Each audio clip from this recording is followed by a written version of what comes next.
أعوذ بالله من الشيطان الرجيم بسم الله الرحمن الرحيم الحمد لله رب العالمين. எல்லா புகழும் இந்த உலகை படைத்து பரிபாலித்து கண்காணித்து வந்து கொண்டிருக்கின்ற எல்லாம் அல்ல அல்லாஹ்வுக்கே உரித்தாகட்டும் என்று வல்ல அல்லாஹுவை புகழ்ந்த வண்ணம் என்னுடைய உரையை ஆரம்பம் செய்கின்றேன். எம்பெருமானார் ரசூல் ஸல்லல்லாஹு அலைஹி வஸல்லம் அவர்கள் மீதும் அவர்களுடைய குடும்பத்தார்கள் மீதும் ஏனைய நபிமார்கள், சத்திய சஹாபாக்கள், தாபியீன்கள், தபா தாபியீன்கள், நல்லடியார்கள், இந்த உரையை கேட்டுக்கொண்டிருக்கக்கூடிய உங்கள் மீதும் உரையாற்றிக் கொண்டிருக்கக்கூடிய என் மீதும் இறைவனுடைய சாந்தியும் சமாதானமும் என்றென்றும் நின்றல்வாட்டுமாக. அன்பார்ந்த சோழர்களே, இன்னைக்கு நம்ம ஒரு சின்ன ஒரு தலைப்புல சில விஷயங்களை சொல்லலாம் அப்படின்னு, மிக குறுகிய நேரத்துல சில விஷயங்களை சொல்லலாம் அப்படின்னு ஆசைப்படுறேன். சுய ஆய்வின் தேவை அப்படிங்கக்கூடிய ஒரு தலைப்பு. குறிப்பா ரமலான் மாதம் நம்ம எல்லாருக்குமே சாதாரணமாக கடந்து விட்டு போகின்ற ஒன்றாக இருக்கக்கூடிய, பல வருடங்களாக நாம் அனுபவித்து வருகின்ற அந்த சூழலில் இந்த வருடம் ரமலான் ஒரு முக்கியமா ஒரு மாற்றத்தை கொண்டு வந்திருக்கு. என்னன்னு சொன்னா, போர் சூழல் அப்படிங்கக்கூடிய ஒரு வளைகுடா நாடுகளில் நடக்கக்கூடிய போர் சூழல். அதனால இங்க விலைவாசிகள் எல்லாம் அதிகமா ஏறக்கூடிய ஒரு நிலையில இருக்குது. இப்ப நான் ஒரு 10-15 நாட்களுக்கு முன்னால் வளைகுடாவில இருந்து விடுமுறைக்காக இங்க வந்திருக்கிறேன். இங்க வந்திருக்கக்கூடிய சூழல்ல ஒரு நிமிடம் என்னுடைய இதயமே நின்று போன மாதிரி ஒரு உணர்வு எனக்கு ஏற்பட்டது அங்க இருக்கும் பொழுது. நீங்க டிவியில செய்திகளை பார்த்துட்டு இருக்கிறீங்க, ஆனா நான் கண்ணால அதை பார்த்துட்டு வந்திருக்கிறேன். ஒரு பெரிய ஒரு ஏவுகணை தலைக்கு மேல போகுது, திருப்பி அதை அடிக்கிறாங்க, அதனுடைய சிதறல்கள் அப்படியே கீழே விழுகிறது. அந்த விழுந்ததனுடைய பாதிப்பு அதில் ஒருவர் இறந்து விட்டார் அப்படிங்கக்கூடிய ஒரு செய்தி. அந்த நிகழ்வு நடக்கும் பொழுது அந்த இடத்துல நான் இருந்திருக்கிறேன். எந்த அளவுக்கு ஒரு உணர்வு இருந்துச்சுன்னு சொன்னா, நம்ம இனி இருப்போமா அப்படிங்கக்கூடிய அளவுக்கு நமக்கு ஒரு திகில் அடைஞ்ச ஒரு உணர்வு இருந்தது. இப்ப நீங்களெல்லாம் அல்லாஹுடைய மிகப்பெரிய உதவியால் கிருபை செய்யப்பட்டவர்கள். அப்படிப்பட்ட ஒரு பதட்டமான சூழ்நிலையில் இல்லாமல் அல்லாஹ் உங்களை எல்லாம் அமைதியான ஒரு சௌகரியமான சூழ்நிலையில் வைத்திருப்பதற்கு நீங்கள் அல்லாஹுக்கு நன்றி சொல்ல வேண்டும். அங்கு வளைகுடா நாடுகளில் மக்கள் எல்லாம் மிகப்பெரிய சிரமங்களை சந்தித்துக் கொண்டிருக்கிறார்கள். இது ஒரு விஷயத்தை மட்டும் உங்களுக்கு சொல்லி, இந்த சுய ஆய்வின் தேவை அப்படிங்கக்கூடிய அந்த விஷயத்தை சொல்லி காமிக்கிறேன். ஏன் இந்த விஷயம் சொன்னேங்கிறது என்னுடைய உரையினுடைய இறுதியில நான் குறிப்பிட்டிருந்தேன்.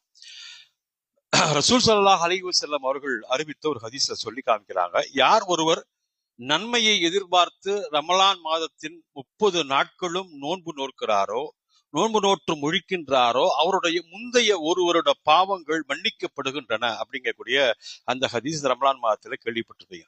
நம்ம ரமலான் மாதத்துல 30 நாட்கள் நோன்பு இருக்கிறோம் அப்படிங்கக்கூடிய ஒரு நிலை இருக்கிறது. ரசூல் ஸல்லல்லாஹு அலைஹி வஸல்லம் அவர்கள் என்ன பண்ணுவாங்கன்னு சொன்னா, ரமலானுக்கு முன்னால் சஹாபா பெருமக்களை எல்லாம் ஒன்று கூட்டி வரக்கூடிய இந்த ரமலானை குறித்த மிகப்பெரிய ஒரு எதிர்பார்ப்பை அந்த சஹாபா பெருமக்களிடம் ஏற்படுத்துவார்கள்.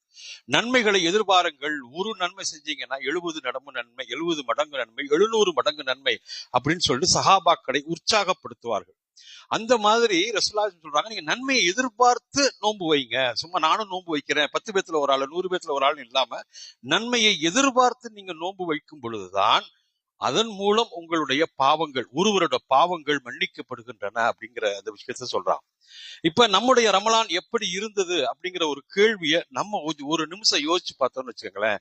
நம்ம தொழுதோம், 5 நேர தொழுகைகளை நம்ம கரெக்டா செஞ்சோம்.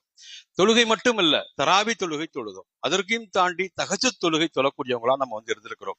அது மட்டும் இல்ல, திக்ரு செய்யக்கூடியவங்களா இருந்திருக்கிறோம். அடுத்தவங்களுக்கு சதக்கா செய்யக்கூடியவங்களா இருந்திருக்கிறோம். உதவிகள் செஞ்சிருக்கிறோம். தினமும் குரானை ஓதுவது நம்மளுடைய பழக்கமாக இருந்திருக்கிறது. ஓத கேட்பதும் நம்மளுடைய ஒரு பழக்கமாக இருந்திருக்கிறது. இந்த ரமலான் மாதத்தில் நம்மால் எந்த அளவுக்கு முடியுமோ அந்த அளவுக்கு பண்புகளை நம்மிடத்தில் ஏற்படுத்திக் கொள்வதற்கு நம்மால் எந்த அளவுக்கு முடியுமோ அந்த அளவுக்கு மெனக்கெட்டிருக்கிறோம், அதற்காக உழைத்திருக்கிறோம், முயற்சி செய்திருக்கிறோம். அப்ப இவ்வளவு விஷயங்களை இந்த ரமலான் மாதத்தில் நாம் செய்திருக்கிறோம். அப்படியெல்லாம் செய்த நாம் இந்த ரமலான் முடிந்ததற்கு பின்னால் நம்முடைய நிலை எப்படி இருக்கிறது என்ற மிகப்பெரிய கேள்வி நம் முன்னால் தொக்கி நிற்கிறது. நாம் அவற்றையெல்லாம் செய்து முடித்த நாம் ரமலானுக்கு பின்னாலும் அந்த விஷயங்களை தொடர்கிறோமா இல்லையா, அல்லது அதில் ஒரு தொய்வு ஏற்பட்டிருக்கிறதா? நாம் இந்த ரமலானிலே இவ்வளவு விஷயங்களை செய்திருந்தோமே, அது யாருக்காக செய்தோம்? அடுத்தவருக்காக செய்தோமா, நமக்காக செய்தோமா, அல்லாஹ்வுக்காக செய்தோமா என்ற மிகப்பெரிய ஒரு கேள்வி. இந்த ரமலான் மாதத்தில் நாம் செய்த இந்த வழிபாடுகள், இந்த நற்காரியங்கள், நற்குணங்களை அமைத்துக் கொண்டது, அடுத்தவர்களுக்கு உதவுகின்ற அந்த எண்ணம் வந்தது, இதையெல்லாம் எப்படி நம்ம செஞ்சோம் அப்படிங்கிறதுக்கு ஒரு 5 விஷயங்களை சொல்லி காமிக்கிறோம். ஒண்ணு விடாம செஞ்சோம். ஒரு நாளைக்கு செஞ்சு அடுத்த நாள் செய்யாம இல்ல, தொடர்ந்து 30 நாளும் சரி செய்யக்கூடியவங்களா இருந்தோம். இடையில எந்த ஒரு இடைவெளியும் இல்லை, விடாம செஞ்சோம். ஒரு 2 நாளை விட்டுட்டு 3ஆவது நாள் செஞ்சோம் அப்படின்லாம் இல்ல, 30 நாளும் செய்யக்கூடியவங்களா இருந்தோம். 3வது முறையாக செஞ்சோம். 4வது சரியாக செஞ்சோம். 5வது குறித்த நேரத்தில் செய்தோம். ரொம்ப முக்கியமா கவனிங்க, குறித்த நேரத்தில் எந்தெந்த பக்தியில என்னென்ன பண்ணணுமோ அதை கரெக்டா நம்ம செய்யக்கூடியவங்களா இந்த ஒரு மாசத்துல இருந்திருக்கிறோம். அப்ப இவ்வளவுலாம் நம்ம செஞ்சோமே, இந்த ரமலானுக்கு பின்னாடி நம்முடைய நிலைமை எப்படி இருக்கிறது? உங்களுக்கும் எனக்குமான ஒரு கேள்வி. இன்னும் சொல்ல போனால் இது எனக்கு நானே கேட்டுக்கொள்ளக்கூடிய, எனக்கு நானே ஆற்றிக்கொள்ளக்கூடிய ஒரு உரையாகத்தான் நான் பார்க்கிறேன். ஒருவேளை அது உங்களுக்கும் பொருந்தும் என்றால் அதை உங்களுக்கு உண்டான ஒரு செய்தியாக நீங்கள் எடுத்துக்கொள்ளுங்கள். தொய்வு ஏற்படுவது என்பது இயல்பு. ஏன், ரமலான் மாக்கு முழுக்க முழுக்க பிஸியா இருந்தோம். ரமலான் முடிந்தவுடன் அதுல ஒரு தொய்வு வருது. இந்த தொய்வு இயல்பு. நம்ம அந்த அளவுக்கு அதுக்கப்புறம் வரக்கூடிய நாட்கள்ல இயல்பா ஈடுபட முடிவதில்லை. இப்ப நம்ம ஒரு கடையில வேலை பார்க்கணும் அப்படின்னு சொன்னா நோன்பு நாள்ல சில சலுகைகள் கொடுப்பாங்க. வளைகுடா நாடுகள்ல 8 மணி நேரம் ஒரு நாளைக்கு வேலை, ஆனா 6 மணி நேரம் வேலை பார்த்தா போதும். அப்ப 6 மணி நேரம் வேலை பார்த்துட்டு நம்ம நிறைய ஓய்வு நேரம் கிடைக்கும், அப்ப நிறைய விவாதத்துகள் செய்யலாம் அப்படிங்கிறது வளைகுடா நாடுகள் இருக்கக்கூடிய ஒரு பழக்கம். இங்கேயுமே கூட சில முதலாளிகள் அப்ப தராவி போகணுமா, சீக்கிரமா கடையை மூட்டிட்டு போ அப்படின்னு சொல்லக்கூடிய ஒரு சூழல் இங்கேயுமே இருந்திருக்கிறது. அப்ப அந்த மாதிரி ஒரு சலுகை ரமலானுக்கு பிறகு நமக்கு கிடைக்கவில்லை என்ற காரணத்தினால் நம்மளால சில நேரத்துல அதே அளவு ஈடுபாட்டோடு அதே அளவு வழிபாடுகளை செய்ய முடிவது நடைமுறையில் கொஞ்சம் சாத்திய குறைவு என்று இருந்தாலும், அதில் லேசான ஒரு தொய்வு இருந்தாலும் கூட நாம் செய்கின்ற அந்த செயல்களில் பெரிய மாற்றம் வரக்கூடாது என்பதுல ஆணித்தரமா நம்ம இருக்கணும். மாற்றம் வரக்கூடாது, தொய்வு இருக்கலாம், எண்ணிக்கை அப்படிங்கிற அடிப்படையில அளவுல சின்ன சின்ன ஒரு குறைபாடு இருக்கலாம், ஆனா மாற்றம் வரக்கூடாது அப்படின்னு சொன்னா அதுல செஞ்ச 10 செயல்கள் இருந்துச்சுன்னு சொன்னா இப்ப நான் 5 தான் செய்யறேன், 10 செயல்கள்ல நான் 2 தான் செய்யறேன், 8 விட்டுட்டேன் அப்படிங்கிற நிலைமை இருக்கக்கூடாது. 10ஐயும் நாம் தொடர்ந்து செய்யணும். அதனுடைய அளவுகள்ல முன்ன பின்ன இருந்துக்கிறதுல எந்த ஒரு பிரச்சனையும் இல்லை. இது மிக முக்கியமான விஷயம். பொதுவாவே நம்ம வாழ்க்கையில திரும்பி பார்க்கக்கூடிய, பின்னால் திரும்பி பார்க்கக்கூடிய ஒரு பழக்கம் நம்ம ஒவ்வொருத்தருக்கும் இருக்கணும். கடந்து வந்த பாதை, எந்த பாதையை நான் கடந்து வந்திருக்கின்றேன், 20 வருடங்களுக்கு முன்னால் நான் எப்படிப்பட்டவனாக இருந்தேன், இன்று எப்படிப்பட்டவனாக இருந்து கொண்டிருக்கின்றேன் என்ற அந்த கடந்து வந்த பாதையை நினைத்து அல்லாவுக்கு நன்றி செலுத்த நாம் கடமைப்பட்டிருக்கிறோம். எப்படிப்பட்டிருக்க, குறைந்த சம்பளத்துல நம்ம வேலை பார்த்துக்கிட்டு இருந்தோம், இன்னைக்கு பார்த்தா நிறைவான ஒரு சம்பளத்துல நம்ம வேலை பார்த்துக்கிட்டு இருக்கிறோம். குறைவான ஒரு வியாபாரத்துல குறைந்த லாபத்துல நம்முடைய வியாபாரம் நடந்துகிட்டு இருந்துச்சு. இன்னைக்கு பாத்தீங்க அப்படின்னு சொன்னா அல்லாவுடைய மிகப்பெரிய உதவியில பெரிய அளவுல வியாபாரம் பண்றோம், நிறைய லாபத்தை நம்ம சம்பாதிக்கிறோம். அப்ப நம்ம பின்னாடி திரும்பி பார்த்தாதான் எங்கிருந்து நாம் தொடங்கினோம், இன்று எந்த இடத்தில் இருந்து கொண்டிருக்கிறோம் அப்படிங்கக்கூடிய ஒரு விஷயம் தெரியும். இப்ப இதே மாதிரி ஒரு சூழ்நிலை தான் ரமலானில் நாம் எப்படி இருந்தோம் என்பதை நாம கொஞ்சம் பின்னாடி திரும்பி பார்க்கணும். ரமலானில் எப்படிலாம் இருந்தோம் யோசிச்சு பாருங்க.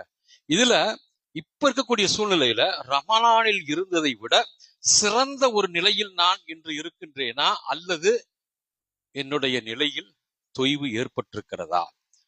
இதை விட ஒரு சிறந்த நிலை ரமலான்ல இருந்ததை விட நம்ம பெட்டரா இருக்கேன், நான் ரொம்ப நல்லா இருக்கிறேன் அப்படிங்கக்கூடிய ஒரு விஷயம் இல்ல, நொந்து புலம்பக்கூடிய ஒரு நிலை.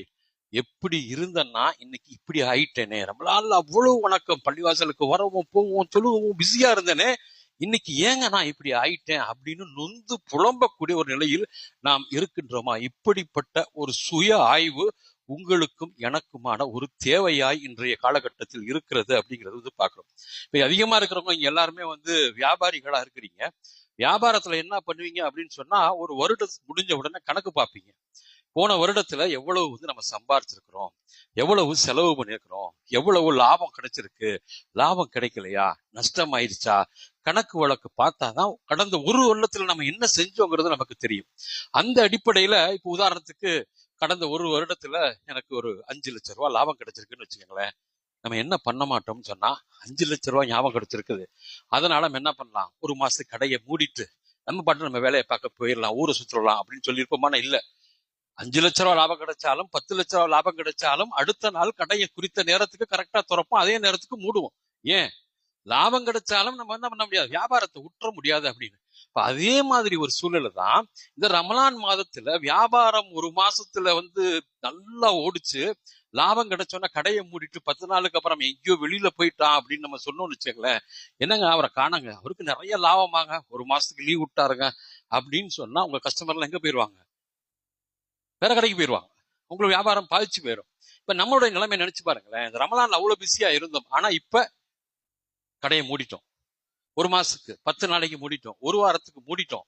அப்ப அந்த மாதிரி ஒரு நிலை வியாபாரத்தோடு ஒப்பிட்டு பார்த்தோம் என்றால் நம்மள்ட்ட தொய்வு இருந்துச்சுன்னு சொன்னா அந்த தொய்வு இருக்கக்கூடாது. எப்படி ஒரு வியாபாரத்துல நஷ்டமாகிவிடும், நம்முடைய வாடிக்கையாளர்களை இழந்து விடுவோம் என்ற இந்த உணர்வு நம்மை தொடர்ந்து இயங்க வைக்கிறதோ, அது மாதிரி நாம் தொடர்ந்து இந்த வணக்க வழிபாடுகளில் இறைவனை குறித்த விஷயங்களில் தொடர்ந்து நாம் இயங்கி வந்து கொண்டிருக்க வேண்டும். இந்த வழிபாடுகளில் எந்த ஒரு தொய்வும் இல்லாமல் தொடர்ந்து நாம் நடைபோட வேண்டும் அப்படிங்கிற ஒரு விஷயம். ஒருவேளை நஷ்டப்பட்டுச்சுன்னு வச்சுக்கலாம், வியாபாரத்துல என்ன பண்ணுவோம்? கூடுதலா உழைப்போம். 1 வருஷம் கணக்கு பாக்குறீங்க, 5 லட்ச ரூபா லாபம், கடையை மூட முடியாது, தொடர்ந்து எப்பொழுதும் கூட நடக்கணும். ஒருவேளை நஷ்டம், நான் ஒரு பயணம் ஒரு இடத்துக்கு போக வேண்டியது இருந்துச்சு, 2 நோம்பு விட்டுட்டேங்க, இதுல 4 நாள் தொழுவாம விட்டுட்டேங்க, இல்ல நான் ஒரு விஷயத்த ஜக்காத்துல இன்னும் சில பணம் கொடுக்க வேண்டியது இருக்குது கணக்கு பண்ணி, இது மாதிரி ஏதாவது ஒரு தொய்வு இருந்துச்சு அப்படின்னு சொன்னா அந்த தொய்வு வியாபாரத்துல நடக்கக்கூடிய ஒரு நஷ்டம் மாதிரி. வியாபாரத்துல நஷ்டம் ஆச்சுன்னா என்ன பண்ணுவீங்க? ஒரு நாளைக்கு 8 மணி நேரம் கடையை திறந்தீங்கன்னா கூட ஒரு 2 மணி நேரம் கடையை திறந்து என்ன பண்ணுவீங்க? அந்த விட்ட லாபத்தை பிடிச்சிருக்கிறதுக்கு முயற்சி பண்ணுவீங்க. அப்ப ரமலான் மாதத்துல ஏதாவது தொய்வு இருந்துச்சுன்னு சொன்னா நம்ம என்ன பண்ணணும்? மீதி இருக்கக்கூடிய நாட்கள் இன்னும் அதிகமாக அந்த இபாதத்துகளை செஞ்சு இறைவனோடு இருக்கக்கூடிய நம்முடைய தொடர்புகளை அதிகப்படுத்தி என்ன பண்ணணும்? அந்த இழந்த விஷயங்களை மீண்டும் கொண்டு வர்றதுக்கு நம்மளாலான ஒரு முயற்சியை செய்யணும் அப்படிங்கக்கூடிய மிக முக்கியமான விஷயம். இதுல ஒவ்வொருவரும் இங்கிலீஷ்ல ஒரு வேர்டு சொல்லுவாங்க, செல்ஃப் எக்ஸாமின் அப்படின்னு ஒரு சொல்லுவாங்க, செல்ஃப் இன்ட்ரோஸ்பெக்ஷன் அப்படின்னு சொல்லுவாங்க. நம்மை நாமே சுய பரிசோதனை செய்து கொள்வது, நம்மை நாமே சுய விசாரணை செய்து கொள்வது என்பது மிக முக்கியமா அடிப்படையா நமக்கு தேவைப்படுகின்ற ஒரு விஷயம். இப்ப இந்த இதுல சுய ஆய்வு, நம்ம கடந்து வந்த பாதையை பின்னாடி திரும்பி பார்க்கணும் அப்படிங்கிறது அடிப்படை அத்தியாவசிய தேவை. இது குறித்து ரசூலுல்லாஹி ஸல்லல்லாஹு அலைஹி வஸல்லம் தெளிவா நமக்கு வழிகாட்டிக்கிட்டு போயிருக்கிறாங்க. இப்ப இது எதற்காக அப்படிங்கிற மிகப்பெரிய ஒரு கேள்வி. எதுக்காக சுய ஆய்வு செய்யணும்? நம்முடைய நோக்கம் என்னவாக இருக்கணும் அந்த சுய ஆய்வுல அப்படின்னு சொன்னா, போன வருடம் நான் எப்படி இருந்தேனோ அதை விட இந்த வருடம் நான் சிறப்பாக செய்ய வேண்டும் என்ற அடிப்படையில் நாம் நம்மை நாமே சுய ஆய்வு செய்து கொள்ள வேண்டும்.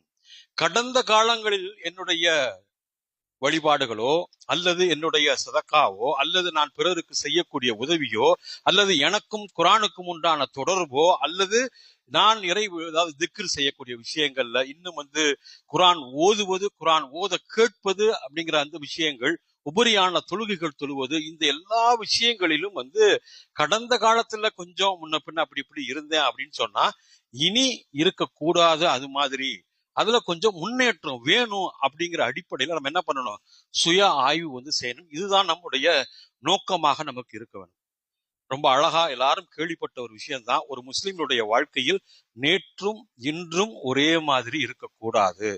நேற்றை விட இன்று சிறிய அளவிலாவது ஒரு முன்னேற்றத்தை ஒரு முஸ்லிம்களுடைய வாழ்க்கையில் அந்த முஸ்லீம் காண வேண்டும் அப்படிங்கிறது தான் இஸ்லாம் நமக்கு கட்டி தந்திருக்கக்கூடிய வழிமுறை. அப்ப நேத்து இருந்தேன்னு சொன்னா, நேத்தையோட இன்னைக்கு மோசமா போயிட்டேன் அப்படின்னு சொன்னா அது ஒரு கை சேதப்பட்ட ஒரு நிலைக்கு நம்மளை கொண்டு போய் தள்ளிடும். நேற்றை விட இன்று நான் கொஞ்சமாவது முன்னேறி இருக்கிறேன், என்னுடைய இறை தொடர்பில் கொஞ்சம் முன்னேற்றம் இருக்கிறது அப்படிங்கிற அடிப்படையில தினமும் அடுத்தடுத்து ஒரு படியா நம்ம முன்னேறி அடுத்த கட்டத்துக்கு போறது அப்படிங்கிறது மிக முக்கியமான விஷயம். இவ்வளவு நேரம் நம்ம வெறும் வணக்க வழிபாடுகளை மட்டும் பேசிட்டு இருக்கிறோம்.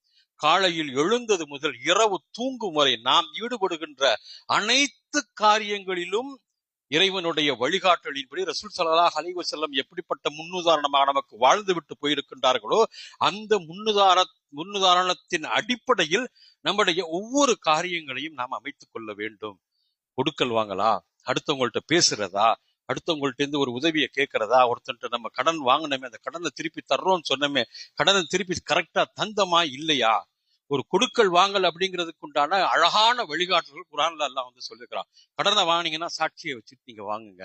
இது மாதிரி இஸ்லாத்தினுடைய ஒவ்வொரு வழிகாட்டுதலும் வாழ்க்கையினுடைய ஒவ்வொரு அங்கத்திலும் இருக்கணும். திருமண வாழ்வு, மனைவியோடு, பிள்ளைகளோடு, பெற்றோர்களோடு, உறவினர்களோடு நாம் எப்படி நடந்து கொள்ள வேண்டும் என்ற வழிகாட்டல் வழங்கப்பட்டிருக்கிறதோ அந்த வழிகாட்டல்களை நம்ம என்ன பண்ணணும்? தொடர்ந்து ஒன்னொன்னுலயும் நம்ம பேணிக்கொண்டே வர வேண்டும். எல்லா காரியங்களும் இருக்க வேண்டும். மிக முக்கியமா 2 விஷயம். அல்லாவுக்கு மறதி கிடையாது அப்படிங்கக்கூடிய ஒரு விஷயமும், அல்லாவுக்கு தெரியாம இந்த உலகத்துல ஒண்ணுமே இல்லை. அல்லாவுக்கு மறைச்சு நம்மளால ஏதாவது செய்ய முடியுமா அப்படின்னா செய்ய முடியாது. அல்லாஹ்வுக்கு மறதி இருக்கான்னு சொன்னா அல்லாஹ்வுக்கு மறதி இல்லை அப்படின்னு சொன்னா அணுவளவு நன்மை செய்தாலும் அல்லாஹ் கண்டுகொள்வான், அணுவளவு தீமை செய்தாலும் அல்லாஹ் கண்டுகொள்வான். அல்லாஹ்வுக்கு மறதியே இல்லை. நாம் செஞ்ச ஒவ்வொரு செயல்களும் அல்லாஹ்வுடைய பதிவேட்டில் பதிவு செய்யப்படும். அவை குறித்து நாளை மறுமையில் நிச்சயம் அல்லாஹ்விடம் கேள்வி கேட்க அல்லாஹ் கேள்வி கேட்பான் அப்படிங்கக்கூடிய மிக முக்கியமான விஷயம். குர்ஆன்ல இருக்கக்கூடிய ஒரு வசனம் வருது, ஒவ்வொரு மனிதனும் நாளைய தினத்திற்காக எதனை தயார் செய்து வைத்திருக்கின்றான் என்று பார்க்கட்டும் அப்படின்னு சொல்லக்கூடிய மிக முக்கியமான ஒரு விஷயம் அந்த குர்ஆனுடைய வசனம் நமக்கு கற்றுத்தருகிறது. இறைவன் பார்த்து கொண்டிருக்கின்றான் அந்த உணர்வின் அடிப்படையில் தான் நம்ம நோன்பே வைக்கிறோம். கண்ணு முன்னாடி சாப்பாடு இருக்கு, கண்ணு முன்னாடி தண்ணி இருக்குது, அதை எடுத்து குடிச்சிடலாம், எடுத்து சாப்பிடலாம். ஆனா செய்யல நம்ம, ஏன்னா அல்லாஹ் பார்த்துட்டு இருக்காங்கிற உணர்வு. அதே உணர்வு ரமலானுக்கு பிறகு நம்முடைய வாழ்க்கையில் பிரதிபலிக்க வேண்டும். ஒருவேளை தவறு செய்யக்கூடிய சூழ்நிலை, பிழைகள் இழைப்பதற்குண்டான ஒரு வாய்ப்பு, இன்னும் பாவங்கள் செய்யறதுக்குண்டான ஒரு ஒரு ஒரு சந்தர்ப்பம், குற்றங்கள் இழைப்பதற்குண்டான ஒரு என்ன சொல்றது, நம்மளை தேடி வருகின்ற ஒரு ஒரு வாய்ப்பு, இதெல்லாம் அமையும் பொழுது நம்மளுடைய மனசுல என்ன உணர்வு இருக்க வேண்டும்? இறைவன் பார்த்து கொண்டிருக்கின்றான் என்ற அந்த உணர்வின் அடிப்படையில் நம்ம என்ன பண்ணோம்? நம்முடைய காரியங்களை அமைத்துக் கொள்ள வேண்டும். சுய ஆய்வினுடைய தேவை என்றால் இப்படிப்பட்ட நம்ம கடந்த கால வாழ்க்கையையும் கடந்த ரமலானில் நம்முடைய வழிபாடுகள், நம்மளுடைய இறை தொடர்பு, குர்ஆனுடைய தொடர்பு எல்லாம் எப்படி இருந்துச்சுங்கிறத பார்த்து நம்ம கொஞ்சம் கொஞ்சமா நம்மளை திருத்திக்கணும். ஒரே ஒரு விஷயத்தை சொல்லி என்னுடைய உரையை முடிக்கின்றேன். ஏன்னா கொடுக்கப்பட்ட நேரம் 20 நிமிடம். ஒரு 3 நிமிடத்தில் என்னுடைய உரையை முடிக்கின்றேன். ஒரு தாபியின் ஒருத்தர் இருந்தார், மிக புகழ்பெற்ற ஒரு தாபியின். அந்த தாபியின் ஒரு அழகான ஒரு வழிகாட்டல அவருடைய கூற்றாக சொல்லியிருக்கிறார். தாவூத் அலைஹிஸ்ஸலாமுடைய அந்த பழைய ஆகமங்கள், பழைய கிதாபுகளில் இருந்து அதிலிருந்து அவர் வாசித்த அனுபவத்தின் அடிப்படையில் ஒரு தாபியினுடைய கூற்று. இது சஹாபாக்களுடைய கூற்று அல்ல, ரசூல் ஸல்லல்லாஹு அலைஹி வஸல்லம் அவர்களுடைய கூற்று அல்ல. நல்லா வச்சு ஒரு தாபியின், சஹாபாவுக்கு பின்னாடி வந்தோம். அவர் என்ன சொல்றாரு? ஒரு நாளை 4 பகுதிகளாக நீங்கள் பிரித்துக் கொள்ளுங்கள். இன்னைக்கு நம்ம நாள் காலையில எந்திரிச்சோமா, பத்திரமா, நைட்டு தூங்குற வரைக்கும் அதை 4 பகுதிகளா பிரிச்சுக்கங்க அப்படிங்கிறார். ஒரு பகுதி யாருக்காக இருக்க வேண்டும் என்றால், நாம் ரப்புடன், நம்முடைய ரப்பு நம்மை படைத்த அல்லாஹுவுடன் பேசுவதற்காக இருக்க வேண்டும். அந்த அடிப்படையில் நம்முடைய ஒரு பகுதி இருக்கணும். இந்த ஒரு நாளினுடைய பகுதி எப்படி இருக்கணும்? அந்த ரப்போட பேசுறதுன்னா தொழுகை, திக்ரு பண்றது, அல்லாஹ் கிட்ட 2 கைகளை ஏந்தி மன்றாடி இறைவனிடம் துவா செய்வது, இதெல்லாம் இறைவனோடு இருக்கக்கூடிய ஒரு தொடர்பு. அல்லாஹ்வுடன் நாம் நேரடியாக பேசுவது போல் செய்கின்ற வழிபாடுகள் அப்படின்னு பார்க்கிறோம். இது ஒரு பகுதி. இரண்டாவது என்ன சொல்றாங்கன்னு சொன்னா, சுய விசாரணை நாம் செய்து கொள்ள வேண்டும் அப்படிங்கிறாங்க. அதுதான் இந்த தலைப்பு, இன்னைக்கு பேசுகின்ற தலைவனுடைய முக்கியமான அடிநாதம். ஒவ்வொருத்தரும் என்ன பண்ணணும்னு சொன்னா, அவங்களுடைய காரியங்களை அன்றே ஒரு சுய விசாரணை செய்து கொள்ளுங்கள். 5 வருஷம் கழிச்சு, நான் அப்படி பண்ணிட்டேனே, அவர்கிட்ட மன்னிப்பு கேட்டிருக்கலாமே, அவர் இன்னைக்கு இல்லையே, அவர் மௌத்தா போயிட்டாரு, அவர்கிட்ட நான் வேகமா பேசிட்டேன், கடிஞ்சு பேசிட்டேன், கோபமா பேசிட்டேன், அவர்கிட்ட மன்னிப்பு கேட்கலாம்னு நினைச்சுக்கிட்டே இருந்தேன், அதுக்குள்ள அவர் மௌத்தா போயிட்டார், நான் எங்க போய் மன்னிப்பு கேட்கறது? வாய்ப்புகளை தவறவிட்ட பின் கவலைப்படுவது என்பது ஒரு அறிவுள்ள ஒரு செயல் அல்ல. வாய்ப்பு இருக்கும் பொழுதே அதை பயன்படுத்தி கொண்டு அவர்கிட்ட மன்னிப்பு கேட்பதுதான் முக்கியமான விஷயம். இன்று நான் என்ன செய்தேன்? நேற்றுக்கும் இன்றுக்கும் என்னுடைய காரியங்களில் ஏதாவது முன்னேற்றம் இருக்கிறதா? என்னுடைய வழிபாடுகளில் எங்காவது தொய்வு இருக்கிறதா? நான் அடுத்தவர்களுக்கு உதவி இருக்கின்றேனா? தர்மம் செய்திருக்கின்றேனா? யாரிடமும் கோபமாக பேசியிருக்கின்றேனா? பெற்றோர்களோடு நல்ல முறையில் நடந்திருக்கின்றேனா? அன்பாக, கண்ணியமாக, மரியாதையாக அடுத்தவர்களோடு பேசியிருக்கின்றேனா? கொடுக்கல் வாங்கலில் முறையாக இருந்திருக்கின்றேனா? அடுத்தவரிடம் வாங்கிய கடனை நான் கொடுத்திருக்கின்றேனா? நாம் கொடுத்த கடனை ஒருவரால் திருப்பி தர முடியாத ஒரு நிலை என்று வரும் பொழுது அவருடன் அன்பாக நடந்து கொண்டிருக்கின்றேனா? அப்படிங்கக்கூடிய இந்த சுய விசாரணை என்பது மிக முக்கியமான விஷயம். 3வது விஷயம் என்ன சொல்றாங்கன்னா, நல்ல நண்பர்களை நீங்கள் அமைத்துக் கொள்ளுங்கள் அப்படிங்கிறாங்க. ஒரு நாளுடைய நேரத்தை 4 பகுதிகளா பிரிச்சு, முதலாவது பகுதி யாராவது சொல்லுங்க பார்ப்போம். முதலாவது பகுதி ரப்போட பேசுறதுக்கு, 2வது சுய விசாரணை செய்து கொள்வதற்கு, 3வது நல்ல நண்பர்களோடு நாம் நம்முடைய நேரத்தை செலவிட வேண்டும். நல்ல அப்பல உனைய மாதிரி வருமா, நீ எவ்வளவு பெரிய ஆளு, நீ அப்படி செஞ்ச, நீ இப்படி செஞ்ச அப்படின்னு பாராட்டக்கூடிய, புகழக்கூடிய, புகழ்ச்சியின் உச்சிகள் நம்மை கொண்டு போய் நிறுத்தி நம்மை கீழே தள்ளு விடுகின்ற நண்பர்கள் அல்ல.